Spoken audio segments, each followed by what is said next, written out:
Mechanism of theories, ह्या theory ज्या आहेत वेगवेगळ्या, root pressure theory, capillary theory, cohesion tension theory आणि रिले पंप थेरी, अशा प्रकारचे ज्या वेगवेगळ्या थेरीज आहेत, ज्या परीक्षेला पुष्कळ वेळा विचारलेला आहे. त्या थेरीज मध्ये जर आपण बघितलं तर रूट प्रेशर थेरी जी असते त्याला व्हायटल थेरी सुद्धा म्हणतात. दुसरी आहे कॅपिलरी थेरी, त्याला म्हणतात फिजिकल फोर्स थेरी. तिसरी थेरी कोहेजन टेन्शन थेरी, पूल थेरी म्हणतात. आणि शेवटची आहे रिले पंप थेरी. अशा पद्धतीचे 4 थेरीज ह्या ठिकाणी आपण बघणार आहोत. तुमचे माईक बंद करा, मोबाईलचं माईक बंद करा, जेणेकरून रेकॉर्डिंग चालू आहे.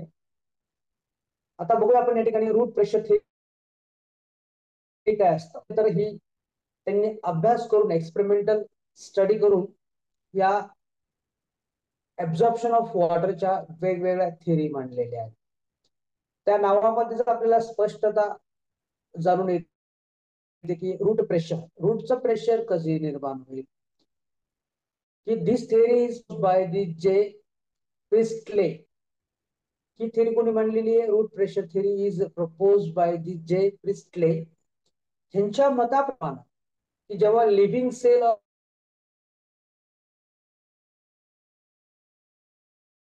रूटची जबाबदार असते किंवा रिस्पॉन्सिबल असते. म्हणजे काय अर्थ होतो? According to this theory of living, रूटच्या ज्या लिव्हिंग सेल असतात त्याच्यामध्ये ज्या कॉर्टिकल सेल असतात पर्टिक्युलरली, या सेल वॉटरला ट्रान्सलोकेशन करतात, म्हणजे ऍब्झॉर्ब करून त्याला त्या प्लांटच्या टोकाच्या भागापर्यंत पोहोचविण्याचं काम, त्याला ट्रान्सलोकेशन ऑफ वॉटर म्हणतात. आता ज्यावेळेस वॉटर ऍब्झॉर्प्शन झाल्यानंतर root is a constant and continuous process. Water absorption काय होत असतं? कंटिन्युअसली आणि कॉन्स्टंट प्रोसेस आहे, ज्यामध्ये हायड्रोस्टॅटिक प्रेशर अगोदर त्या लिव्हिंग सेल मध्ये काय केलं जातं? कॉर्टेक्स ऑफ दी रूटच्या कॉर्टेक्स मध्ये असणाऱ्या ज्या सेल असतात त्यांच्यामध्ये प्रेशर डेव्हलप केलं जातं. त्या प्रेशरला रूट प्रेशर म्हणतात. By S Hales, because of root pressure, water along with the dissolved minerals pours into the xylem, but as well as conducted upwards against the gravity. आता ह्याचा अर्थ काय होतो की ज्यावेळेस रूट मध्ये, कॉर्टिकल सेल मध्ये किंवा कॉर्टेक्स ऑफ रूट मध्ये या ठिकाणी प्रेशर डेव्हलप होतं, हायड्रोस्टॅटिक प्रेशर.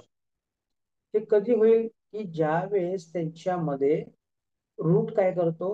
वॉटर ऍब्झॉर्ब करतो आणि त्या वॉटर मध्ये डिझॉल्व असणारे जे मिनरल्स असतात, म्हणजे पाण्यामध्ये अनेक मूलद्रव्ये विरघळलेले असतात, त्याला डिझॉल्व मिनरल्स म्हणतात. आणि काय करतात? झायलम वर प्रेशर निर्माण करतात आणि त्यामुळं झायलम मधून ते कंडक्टेड होतात. कुठं? अगेन्स्ट दी ग्रॅव्हिटी ऑफ, म्हणजे ग्रॅव्हिटीच्या, म्हणजे मला माहिती की रूट कसे असतात? अंडरग्राऊंड असतात. आणि हे अंडरग्राऊंड असणारे जे रूट असतात त्यांना वरती पाणी न्यायचंय. आपण जसं जनरली बघतो की आपल्याला जर वरच्या तळावर पाणी न्यायचं असेल तर आपल्याला त्या ठिकाणी मोटर लावा लागते, त्याच्या प्रेशरने ते पाणी वरी जातं किंवा त्या टाकीमध्ये चाललं जातं. आता हे या ठिकाणी जेव्हा रूट कडनं प्रेशर तयार झालं तरच त्या ठिकाणी ते अपवर्ड अगेन्स्ट दी ग्रॅव्हिटी काम करेल, कंडक्शन ऑफ वॉटर. मग त्या ठिकाणी हे जे प्रेशर निर्माण होतं ना, हे रूट कडनं प्रेशर निर्माण केलं जातं. हे रूट मध्ये तयार होणारं जे प्रेशर असतं त्याला root pressure development is an active process depend on osmosis. कशावर डिपेंड करते ती? ऑस्मोसिस वर डिपेंड करते. म्हणजे जितक्या पद्धतीनं वॉटर ऍब्झॉर्ब केलं जाईल त्याच्यामध्ये डिझॉल्व सबस्टन्सेस येतील, ते झायलमवर प्रेशर निर्माण करतील आणि त्यामुळं ते वरती चालल्या जाईल. Root pressure up to the 1 to 2+ bars enough to pump water to height 10 to 20 meters, म्हणजे जवळपास हे वॉटर 10 ते 20 मीटर एवढ्या उंचीच्या प्लांट मध्ये पर्यंत त्या ठिकाणी काय केलं जाऊ शकतं, ते पंप वॉटर केलं जात असतं. When this stem of potted plant is cut few inches above the soil, आपण जर बघितलं, जर सॉइलच्या अगदी सरफेसला किंवा त्या ठिकाणी काही इंचेसच्या अंतरावर, थोडं अंतरावर काही inch, stem potted plant is cut few inches above the soil by the sharp leaf, xylem sap is seen flowing out, oozing out through the cut end. म्हणजे आपण जर त्या झाडाच्या बुडाला असं कट केलं किंवा नीफनं मारलं तर तिथं प्रेशरनं पाणी बाहेर येताना आपल्याला दिसेल. ते काय झायलम सॅप म्हणतो आपण त्याला. हे झायलम सॅप काय होतं की त्या ठिकाणी बाहेर निघतं जिथं आपण कट केलेलं आहे, ओझिंग आउट होतं. This exudation at the cut end of the stem is a good proof of for the existence of the root pressure. तिथून जसं आपण आपल्या बॉडीला जर कट कुठं केलं किंवा लागलं मार तर तिथून ब्लड प्रेशर नाही तर थांबत नसतं ब्लड, तसं इथं त्या स्टेमच्या बुडाला जर आपण कट केलं तर त्या ठिकाणी प्रेशरनं पाणी बाहेर फेकलं जातं. This is a good proof for the existence of the root pressure. The factor like the oxygen, moisture, temperature of the soil, salt content influence the effect of the root pressure. ह्याच्या route प्रेशरवर काही परिणाम करत असतात. त्याच्यामधलं oxygen आहे, moisture आहे, temperature आहे, त्याच्यानंतर सॉइल आहे, साल्ट कंटेंट्स आहे. इन्फ्लुअन्स म्हणजे त्याच्यावर परिणाम करणारे घटक असतात. आता अशा पद्धतीनं तुम्हाला परीक्षेमध्ये विचारले जातात, you the limitations of root pressure theory. हे जे एक लिमिटेशन्स आहेत. आता मागच्याच परीक्षेला प्रश्न विचारला होता 3 मार्कासाठी, कोणतेही 6 लिहा. तर त्या ठिकाणी ऑब्जेक्शन किंवा लिमिटेशन, त्या रूट प्रेशर थेरीला काहीतरी लिमिटेशन आहे. समजा झाड जर 100 मीटर उंच असेल तर तिथपर्यंत ते पाणी पोहोचणार नाही. त्याच्या ठिकाणी त्या वेगळ्या पद्धतीनं किंवा वेगळी थेरी तिथं इम्प्लिमेंट होत असते. इथं लिमिट काय आहे की जास्तीत जास्त 20 मीटर उंचीच्या प्लांट मध्ये रूट प्रेशर निर्माण करत असतं किंवा त्या ठिकाणी काम करत असतं. जसं की आता मुंबई सारख्या ठिकाणी आपण जर बघतो की त्या ठिकाणी 50-60 मजली इमारती असतात, तिथपर्यंत पाणी पोहोचण्यासाठी त्यांना वेगवेगळ्या सिस्टीमचा किंवा वेगवेगळ्या पंप्स वापरले जात असतात. तसं ह्या ठिकाणी रूट प्रेशर थेरीचे एक लिमिटेशन्स आहे. ड्रॉबॅक काय की त्या ठिकाणी it is not applicable to plants taller than the 20 metres. म्हणजे 20 मीटर पेक्षा अधिक उंचीचे असणाऱ्या प्लांट मध्ये हे ऍप्लिकेबल नाहीये, उपयोगाचं नाहीये. Not applicable to the plants taller than the 20 metres height. हे एक त्याचं लिमिटेशन्स आहे. दुसरं लिमिटेशन्स आहे, ascent of sap can also occur even in the absence of root system. ज्यांच्यामध्ये रूट सिस्टीम अब्सेंट आहे अशामध्ये सुद्धा ascent of sap can also occur. त्यांच्यामध्ये असेंट ऑफ सॅप आपल्याला बघायला मिळतं जर रूट जरी नसले. दुसरं काय की root pressure value is almost nearly 0 in a taller gymnosperm trees. Gymnosperm trees कसे असतात, खूप उंच असतात, टॉलर असतात, जास्त उंचीचे असतात ते जिम्नोस्पर्मिक प्लांट्स. तर त्यांच्यामध्ये रूट प्रेशर व्हॅल्यू किती असते, ऑलमोस्ट नियरली 0. त्यांच्यामध्ये रूट प्रेशर 0 असतो. जे कोणामध्ये, जे अतिशय टॉलर प्लांट असतात, पर्टिक्युलरली जिम्नोस्पर्म. जसं आपण बघितलं तर 20 मीटर पेक्षा अधिक असणाऱ्या प्लांटच्या उंचीला हा रूट प्रेशर थेरी ऍप्लिकेबल नाहीये. त्याच्यानंतर चौथं जे आहे, in actively transferring plants not root pressure is develop.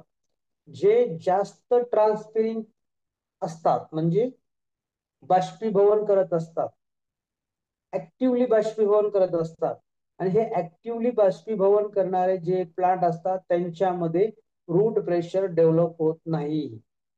जसं आपण निलगिरीचे प्लांट जर बघितलं तर हे ट्रान्सपिरिंग प्लांट आहे, म्हणजे जास्त प्रमाणामध्ये बाष्पीभवन त्या प्लांट मध्ये होत असतं.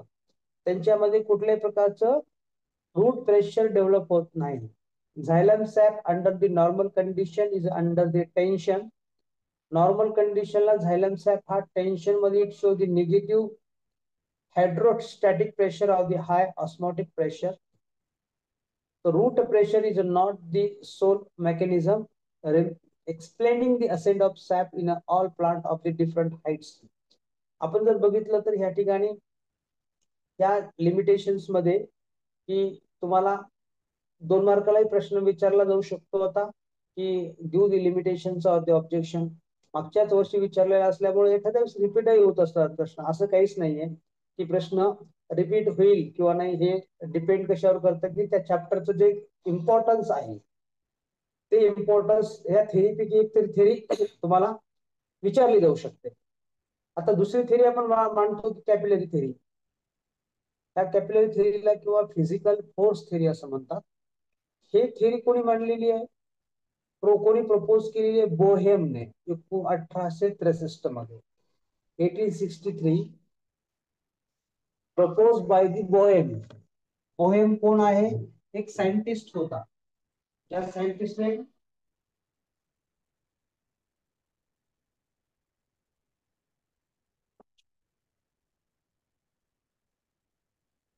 ही थेरी काय केलेली आहे? एक्सपोजिंग केलेली, म्हणजे दॅट इज अ प्रपोज केलेली आहे. आता ह्या थेरीमध्ये काय सांगितलेलं आहे? According to this theory physical force and dead cells are responsible for the ascent of sap. इथं बघा, फिजिकल फोर्स आणि डेड सेल या दोन्ही महत्वाचे घटक आहेत ह्या थेरीमध्ये. जसं आपण रूट प्रेशर थेरीमध्ये सांगितलं की फक्त रूटचे सेलच त्याला रिस्पॉन्सिबल आहेत. इथं मात्र फिजिकल फोर्स आणि dead cell are responsible for the ascent of sap. The conduction of water is upward movement is because of capillary action. हे वरी जे पाणी जाते अपवर्ड मुवमेंट ऑफ वॉटर, हे केवळ आणि केवळ कॅपिलरी ऍक्शन मुळे होत असतं. त्यांनी ते सिद्ध केलं बोहेमने. कसं सिद्ध केलं? की height of which water is raise depend on the diameter of the capillary of the straw. म्हणजे त्या वॉटर जो रेज होतो हे कशावर डिपेंड करतं? त्याचा डायमीटर जो आहे कॅपिलरीचा. म्हणजे जसं की आपण जर बघितलं तर कॅपिलरीचं डायमीटर वर त्या ठिकाणी त्याचं काय हाईट अनुसार ते पाणी पुढे चाललं जातं, अपवर्डिंग होत असतं. Capillarity it is because of surface tension and force of cohesion. म्हणजे त्यांच्यामध्ये काय होत असतं? कोहेजन अँड ऍडेजन, हे attraction between the like molecules and attraction between the unlike molecules. हे जे होत असताना त्याच्यामध्ये झायलम व्हेसल जे असतात त्याला जलवाहिनी असं म्हणतात.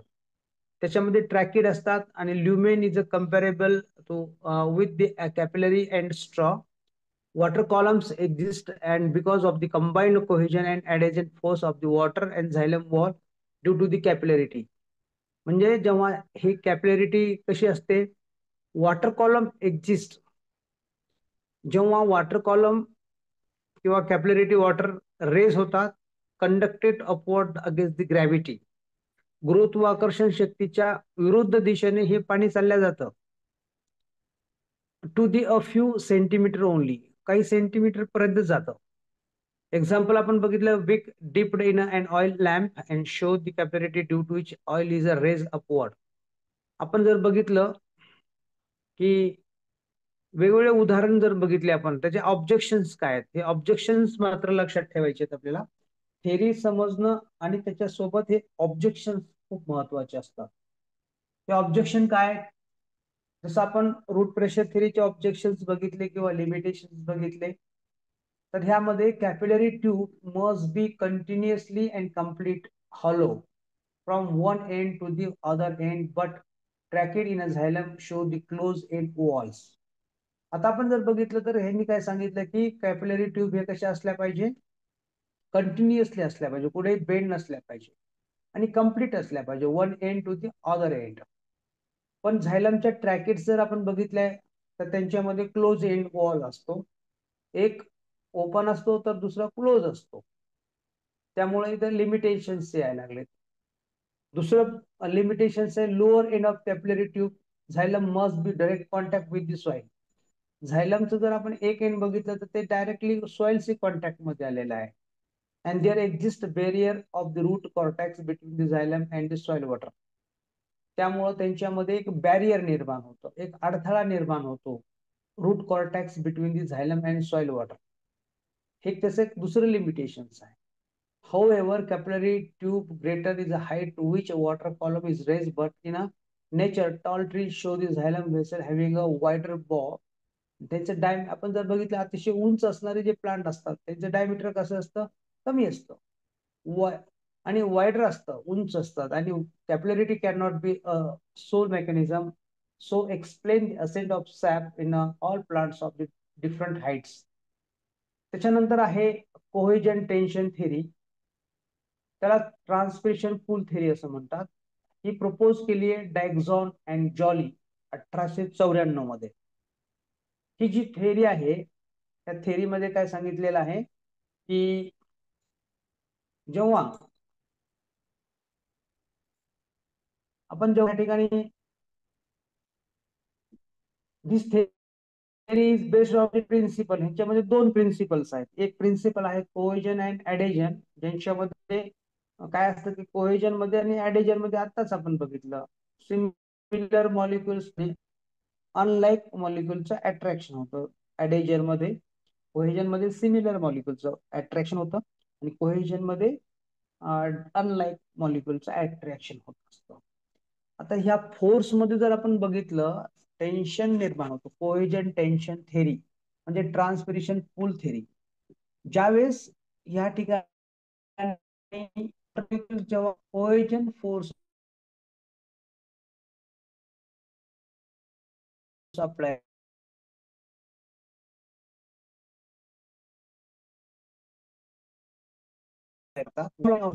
हे त्यांच्यामध्ये हे अपोजिट वर्क करत असतात. ज्यावेळेस ट्रान्सपिरेशन पूल जे असतं डेव्हलप होतो in a leaf vessel is a transmitted down to the root and आपण म्हणतो की प्लांट जसं त्यांच्यामध्ये बाष्पीभवन होतं आणि बाष्पीभवन झाल्यानंतर ते ट्रान्सपिरेशन पूल तिथे डेव्हलप होतो लीफ मध्ये, लीफ व्हेसल मध्ये, आणि तिथून तो मेसेज घेतो. हा जो आहे ट्रान्सपिरेशन पूल कुठे येतो, रूट पर्यंत येतो, ट्रान्समिटेड डाऊन. कोण? ट्रान्सपिरेशन पूल टू रूट पर्यंत येतो. कशासाठी? Helps for the ascent of sap. तिथल्या जे काही कॉर्टिकल सेल असतात किंवा रूट मधले जे सेल असतात त्या सेलला ऍक्टिव्ह करतात की to absorb the waters. Because of transpiration excess water loss which increase the DPD of mesophyll cells. म्हणजे काय असतं की ट्रान्सपिरेशन एक्सेस, जेव्हा ट्रान्सपिरेशन जास्त होतं, एक्सेस होतं म्हणजे बाष्पीभवन होतं, म्हणजे लॉस ऑफ वॉटर होतो. तिथं काय होतं, DPD, diffusion pressure deficient of mesophyll cell. Mesophyll cell कुठे असतात? लीफ मध्ये. आणि त्यामुळं continuous transpiration create a suction pressure which are continuous from the stomata, xylem of leaf and step up to root, and transpiration pool or waters upward creating the transpiration pool and native pool. आता ह्या ठिकाणी त्यामुळं त्या ठिकाणी route sale जे असतात त्या ठिकाणी वॉटर ऍब्सॉर्बिंग करतात. आता हे लिमिटेशन जर आपण बघितले, लिमिटेशन्स काय ह्या थेरीचे, to operate the transpiration pull water column should be unbroken continuous. जर ट्रान्सपिरेशन पूल जो आहे लीफ मधून तयार होऊन तो रूट पर्यंत पोहोचणं गरजेचं असतं या थेरीमध्ये. आणि त्यामुळे water column should be unbroken, म्हणजे वॉटर कॉलम हा मध्ये अनब्रोकन नसला पाहिजे. म्हणजे ब्रोक जर झाला तर त्या ठिकाणी ट्रान्सपिरेशन पूल रूट पर्यंत पोहोचणार नाहीये, तो कंटिन्युअस असला पाहिजे. Due to this temperature fluctuation during day and night time, gas bubbles may be enter in water column, break the continuity. होतं काय की टेम्परेचर मध्ये फ्लक्च्युएशन यायला लागतं. टेम्परेचर मध्ये फ्लक्च्युएशन येतं म्हणजे सतत एकच टेम्परेचर राहत नाही, त्या ठिकाणी बदल होत असतो नाईट टाइम मध्ये, डे टाइम मध्ये. आणि त्यामुळे त्यांच्यामध्ये गॅस बबल्स तयार होतात आणि त्या कॉलम मध्ये ती कंटिन्युटी काय होते, ब्रेक होऊ शकते. जसं आपण एखाद्या बॉटलमध्ये पाणी भरलं, थोडंसं पाणी कमी टाकलं, त्या ठिकाणी काय होतं की गॅस बबल्स तयार होतात. तसं इथं कंटिन्युटी ठेवण्यासाठी त्यांच्यामध्ये काय असलं पाहिजे की अनब्रोकेनेबल कॉलम, वॉटर कॉलम हे कसे असले पाहिजे, अनब्रोकन असले पाहिजे. This mechanism is proposed that trackets are more efficient and support the वॉटरला सपोर्ट करत असतात. आणि even that ascent of sap occurs, the ascent of sap also occur in a deciduous plant that have a set of all their leaves. म्हणजे अशा plant मध्ये जिथं transpiration काय होतं, कमी होतं. If the plant is smeared with the Vaseline in order to stop the transpiration, even then ascent of sap occurs. कसं होतं, जसं आपण एक एक्सपेरिमेंट जर केला, पानाच्या लीफला म्हणजे लीफला आपण जर वरून वॅसलिन लावलं, Vaseline in order to stop the transpiration. जे वॅसलिन आपल्याला मिळतं थंडीमध्ये, आपण ते वापरतो. त्याला जर आपण लिफ्टच्या सरफेसला, अप्पर आणि लोअर सरफेसला जर अप्लाय केलं, तर त्याचा ट्रान्सपिरेशन रेट कमी होतो. Even then ascent of sap occurs, and ascent of sap also occurs in a deciduous plant that have said to all their leaves. ज्या लिव्स सेड मध्ये असतात, म्हणजे सावलीमध्ये असतात, सेडेड प्लेसेस मध्ये असतात, त्यांच्यामध्ये ट्रान्सपिरेशन कमी प्रमाणामध्ये होत आहे. त्यांच्यामध्ये ascent of sap occurs in a deciduous plant. This observation point to affect fact that beside the physical process and activity of living cells seems to necessary for the lifting the water columns, transport of mineral ions. आता आपण जर बघितलं trans transport of mineral ions, आता soil is a main source of minerals. आपण जर बघितलं तर soil मध्ये सोडियम, पोटॅशियम, सगळ्या प्रकारचे जे मिनरल्स आहेत ते सॉइल मध्ये आपल्याला बघायला मिळतात. तर त्यामधले minerals is the constituent most commonly occurring soil, solid, crystal and inorganic materials obtained from the earth crust. म्हणजे जे काही अर्थ क्रस्ट असतात त्याच्यामधून ते पाण्यामध्ये विरघळतात, त्याच्यामधले मिनरल्स सॉइल मधले. आणि ते minerals play an important role in the day to day life of plant. म्हणजे प्लांटच्या लाईफसाठी हे काय असतात, आवश्यक असतात मिनरल्स. आणि हे मिनरल जे आहे absorb by the plant in ionic form मध्ये,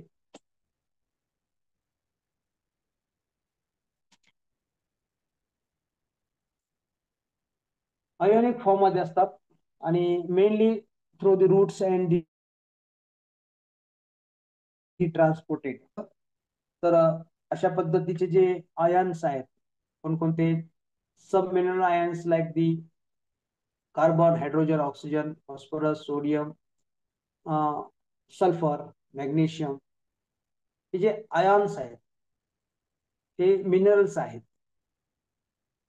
आणि हे मिनरल जे आहेत हे that play the important role in the day to day life is called about 36 to 40 elements are incorporated in a plant's life. प्लांटच्या life मध्ये जवळपास 36 ते 40 एवढ्या प्रकारचे एसेन्शियल एलिमेंट्स काय होतात, त्याच्यामध्ये इनकॉर्पोरेटेड होत असतात. आणि हे इनकॉर्पोरेटेड होणारे एलिमेंट जे आहेत त्याच्यामध्ये मिनरल्स हे लार्ज क्वांटिटी मध्ये आवश्यक असतात, that is a macro elements. आणि जे एलिमेंट्स कमी प्रमाणामध्ये लागतात त्याला मायक्रो एलिमेंट्स म्हणतात. त्याच्यामध्ये मॅग्नेशियम असेल, बेन्झिन असेल, झिंक असेल, कॅल्शियम असेल, त्यानंतर कार्बन मोनॉक्साईड असेल, हे जे आहेत ना, तर हे कमी प्रमाणामध्ये लागतात. तर दुसरा जो आपण भाग बघायला लागलो म्हणजे ट्रान्सपोर्टेशन ऑफ मिनरल्स कसं होत असतं. Analysis of plant ash demonstrated that the minerals are absorbed by the plant from the soil and surroundings. Absorption of minerals is independent of that order. हे मिनरल कसे असतात, इंडिपेंडेंट असतात. ते पाण्यासोबत येतात पण पाण्यामध्ये विरघळलेले जरी असले तर त्या ठिकाणी ते ऍब्सॉर्ब केल्यानंतर are pulled in upward direction along with the xylem sap because of the transpiration pull. म्हणजे ट्रान्सपिरेशन पूल मुळे काय होतात की झायलमच्या व्हेसल मधून ते सॅप सोबत काय होतात पुढे ट्रान्सपोर्ट केले जातात अपवर्ड डायरेक्शन मध्ये. And mineral ions are needed in a different areas of the plant like the apical, lateral, young leaves, developing flowers, fruit, seeds and storage organs. प्लांटच्या वेगवेगळ्या बॉडीमध्ये त्याच्यामध्ये स्टोरेज ऑर्गन असतील, त्याच्यानंतर यंग लीव्स असतील, developing flowers असेल, fruit असेल.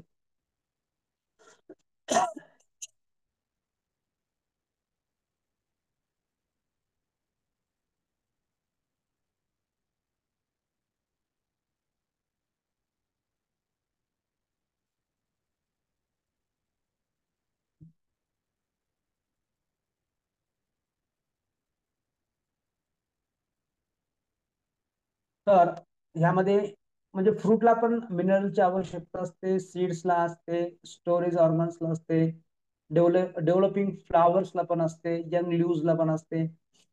हे भिन्न प्रकारचे जे काही मिनरल्स आपल्याला बघायला मिळतील तर त्यामध्ये आपण बघू शकतो की हे प्लांटच्या ग्रोथ साठी खूप खूप आवश्यक आहेत, डेव्हलपिंग साठी खूप आवश्यक आहेत. त्यामुळं the source of from root हे कुठून मिळतात तर हे रूट पासून मिळतात, कारण की रूट हे ऍब्झॉर्ब करतात आणि ते पुल्ड होतो and transported ascendingly through the sap and gets supply to all parts of the plant. म्हणजे रूट कडनं घेऊन ते ट्रान्सपोर्टेड केले जातात असेंडिंगली, म्हणजे खालतून वर असेंडिंगली, डिसेंडिंगली म्हणजे वरतून खाली, असेंडिंगली म्हणजे that will be from base to top through the cell sap, through the xylem sap and get supplied to the all parts of the plant. Soil would not be a only source for the minerals uptake. Mineral ions can be remobilized within the parts of the plant. हे mineral जे असतात तर mineral ion जे असतात तर ते रिमोबलाइज होतात, म्हणजे ते पुन्हा काय होतात की ते पुन्हा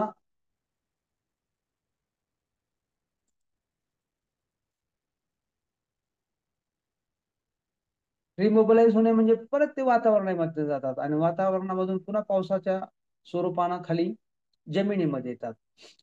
older parts like the leaves in a deciduous plant, असं आपण जर बघितलं, हा भाग बघायला लागलो आपण.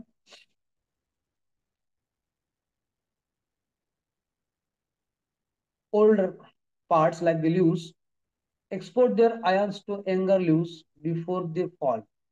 म्हणजे एखादा ओल्डर पार्ट असेल, ल्यूज असेल, तो काय करतो त्याच्यातले आयन्स यंगर ल्यूजला देऊन टाकतो आणि तो ओल्डर ल्यूज फॉल डाऊन होतो. तो फॉल डाऊन होण्याच्या अगोदर they ions like the phosphorus, sulfur, nitrogen, potassium are remobilized, but the ions like the calcium is not remobilized. आता ह्याच्यामधले कोणते आयन्स हे रिमोबलाइज होतात आणि कोणते आयन्स हे रिमोबलाइज होत नाहीत. त्यामध्ये phosphorus, sulphur, nitrogen and potassium is remobilized, but ions like the calcium is not remobilized. Calcium हे पूर्णपणे युटिलाइज केलं जातं, रिमोबलाइज होत नाही. त्याच्यामध्ये फॉस्फरस, सल्फर, नायट्रोजन, पोटॅशियम परत ते काय होतं वातावरणामधून परत सॉइल मध्ये पावसाच्या स्वरूपामध्ये येतं. त्याच्यानंतर ions like analysis of excavate also show the some nitrogen travels in an organic ions as the must and to be kept in an organic form like the amino acid and related compounds.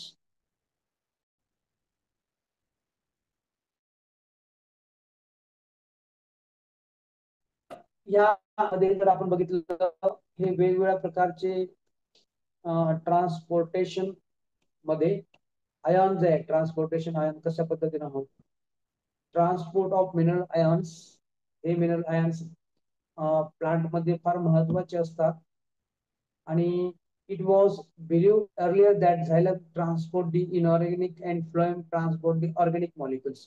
हे फार महत्वाचा point या ठिकाणी त्यांनी mention केलेला आहे. एक काय की फ्लोएम जे असतात ते मॉलिक्युल्स ट्रान्सपोर्ट करतात आणि झायलम हे इनऑर्गॅनिक मॉलिक्युल्स ट्रान्सपोर्ट करतात. बघा दोन्ही मध्ये काय फरक आहे. झायलम म्हणजे जलवाहिनी म्हणतो आपण त्याला, ही जलवाहिनी जी असते, आणि फ्लोएम म्हणजे ही रसवाहिनी असते की ज्याच्यामध्ये ऑर्गॅनिक मॉलिक्युल्स काय केले जातात, ट्रान्सपोर्ट केले जातात. त्यामध्ये हे दोन गोष्टी लक्षात ठेवायच्या आहेत आपल्याला की मॉलिक्युल जे वेगवेगळ्या प्रकारचे जे आयॉन्स आहेत हे कशा पद्धतीने त्याचं ट्रान्सपोर्टेशन होतं. आता आपण बघतो की ट्रान्सपोर्टेशन ऑफ फूड कसं आहे.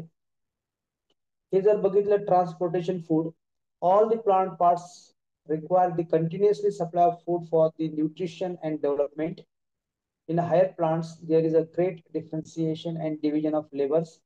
म्हणजे फूड जे सप्लाय होत असतं, तुम्हाला माहिती आहे की फोटोसिंथेसिसच्या प्रोसेस मधून लीफ मध्ये फूड तयार केलं जातं. All plant parts require the continuous supply of the food for nutrition and development. म्हणजे प्रत्येक पार्टला फूड आणि न्यूट्रिशन आणि डेव्हलपमेंट साठी लागतं. Plant great differentiation and labour. Chloroplasts are conformed to green cells of leaves where food is synthesized. Green leaves मध्ये chloroplast असतात. ते काय करतात की फूड सिंथसाइज करतात. Non green parts like root आणि स्टेम जे असतात हे नॉन ग्रीन पार्ट आहेत प्लांटचे. यांच्यामध्ये विझोफिल सेल किंवा क्लोरोप्लास्ट नसतात. हे काय करतात, receive the food from the leaves. Leaves कडनं फूड रिसिव्ह करतात आणि त्यामुळं food is synthesise is called the source and part where utilise is called the sink. म्हणजे जो फूड सिंथसाइज करतो त्या पार्टला सोर्स म्हणतात आणि जो फूड युटिलाइज करतो त्याला सिंक म्हणतात. Food has the travel from source to sink. तसं रूट हा सिंक आहे आणि लीफ काय सोर्स आहे. लीफ मध्ये फूड सिंथसाइज केलं जातं आणि रूट मध्ये ते युटिलाइज केलं जातं. म्हणजे याचा अर्थ असा होतो food has travel from source to sink and this movement of food from one part to the another part is called as the transportation of food. Food